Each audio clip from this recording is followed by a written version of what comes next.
තුලා ලග්න හිමියන් පොඩ්ඩක් රහසිගතව වැඩ කටයුතු කරගෙන යන කාලයක් තමයි මේ යන්නේ. තමන් කරන කියන වැඩ කටයුතු පොඩ්ඩක් එළියට පෙන්නනවා අඩුයි.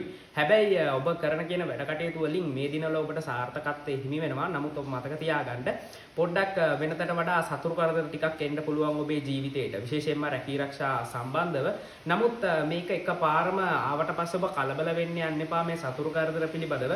මොකද කාලයක් තිස්සේ ඔබට නොපෙනී තිබුණු සතුරු කරදරයක් ඔබ හමුවට ඇවිල්ලා විනාශයට පත් වෙන කාල සීමාවක් බවට මේ කාල සීමාව පත් වෙනවා. ඒ කියන්නේ ඔබේ රැකියාව වේවා මේ බොහෝ දුරට මේක රැකියාව සහ ආර්ථික පැත්තට තමයි බලපාන්නේ. ඔබට ඉරිසියා කරපු මිනිස්සු මේ දිනවල ඔබේ ඇස් දෙකට පෙනිලා ඒ අය විනාශ වෙලා යන තත්ත්වයක් පේන්න තියෙනවා තුලා ලග්න හිමියනි. ඉතින් ඒ නිසාම ඔබට යම්කිසි ආකාරයක ආර්ථික තත්ත්වයේ ව්‍යාපාරවල සහ රැකියාවේ දියුණුවක් ඉදිරි කාල සීමාව තුළ පෙන්눔 කරනවා.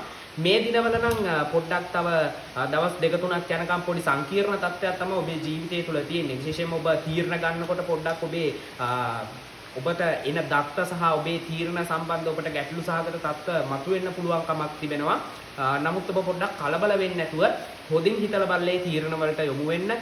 ඔබ සංකීර්ණ තත්ත්වයක ඉන්නවා නම් පොඩ්ඩක් ඔබ ටිකක් නිස්කලංකේ කල්පනා කරලා බලන්න ඔබ ඔබේ ප්‍රශ්න වලට මොනවද කරන්න ඕනේ කියන එක. මොකද මේ අවස්ථාවේ ඔබ කලබල වෙන්න හොඳ නැහැ.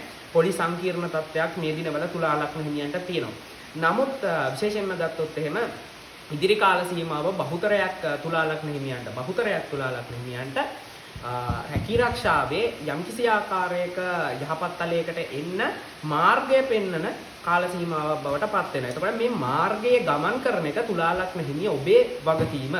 ඒ තුලින් ඔබට හැකියාව තියෙනවා ඔබේ රැකියාව හෝ ආර්ථික තත්ත්වයේ ඉහළකට ගමන් කරන්න. ඒ වගේම තමයි ඔබ මතක තියාගන්න ඔබට ලෙඩ රෝග තත්ත්ව යම්කිසි ආකාරයක වැළඳීමක් සිද්ධ වෙලා තිබෙන්න පුළුවන්කම තිබුණා මේ පහුගිය සෙනසුරු මාරුවත් එක්ක. නමුත් මේ ගුරුගේ මාරුවත් එක්ක ඒ ලෙඩ රෝග තත්ත්වවල අඩුවක් දක්නට ලැබෙනවා බොහෝ තුලා ලග්න හිමියන්ට.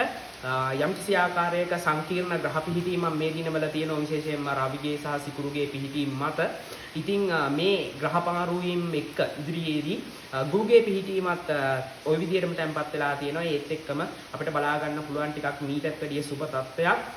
නමුත් මේ දිනවල පොඩි සංකීර්ණ තත්ත්වයක් තියෙනවා. ඒ නිසා ඒක ඔබ වැඩි හිතන්න යන්න එපා, කලබල වෙන්න යන්න එපා. හොඳින් හිතලා බලලා තීරණ ගන්න. කෙසේ නමුත් තුලා ලග්න හිමියන්ට මේ දිනවල ගත්තොත් එහෙම යම්කිසි ආකාරයක මිශ්‍ර ප්‍රතිඵල තියෙන කාල සීමාවක් තමයි යන්නේ. නමුත් ඔබ පොඩ්ඩක් මොලේ කල්පනා කරලා වැඩ කරොත් ඔබට අනිවාර්යයෙන්ම සුබ කාලයක් බවට මේ කාලය පත් කරගන්න පුළුවන් කමක් තියෙන කාල සීමාවක් තමයි තියෙන්නේ. ඉතින් තුලා ලග්න හිමියනි ඔබට ඔබේ ජන්මපත්‍රය පරීක්ෂා කරගන්න අවශ්‍ය නම් අපිට කතා කරලා ඔබේ ජන්මපත්‍රය පරීක්ෂා කරගන්න පුළුවන්. මොකද මේ කියපු තොරතුරු ඔබේ ජන්මපත්‍ර පිහිටීම අනුව හාත්පසින්ම වෙනස් වෙනවා. ඉතින් තුලා ලග්න හිමියනි ඔබ සියලු දෙනාට තෙරුවන් සරණයි.